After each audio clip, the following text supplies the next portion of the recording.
Asibike-ke eNingizimu Afrika ukuthi lana ke endaweni yesigameko nesihlwa njena-ke emva kokuqhuma kwesibhamu phakathi enkabeni edolobha eThekwini-ke la kulimale khona-ke owabo ukufika bangabona umdabu waseNingizimu Afrika.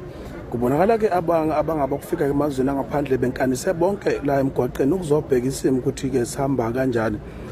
Kubukeka nje la edolobheni umgwaqo umile-ke ubantwana Joseph Nduli, Russell Street lo esikuwona-ke la kwehle khona lesi sigameko sinyantisa igazi-ke la khona sekudumizulu lezandla kwakhona-ke osala ensimini kulaba-ke abangabokufika-ke abavela emazweni angaphandle-ke ngalo mthetho isidiklereke i-crime scene-ke la sikhona njengamanje. Kumphakathi ukhona ukansekele wonke-ke baningi kakhulu-ke abantu-ke abavela emazweni angaphandle abakhona lana ukuzobheka lesimo ngoba bekhombisa ukwethiwa kakhulu la sikhona kule ndawo zikhona ezokuphepha-ke bonke abantu kugcwele kakhulu lana la sikhona baningi kakhulu abantu-ke nje sikubeke esithombeni eNingizimu Afrika ukuthi asilele-ke sibheke lona izinga leli.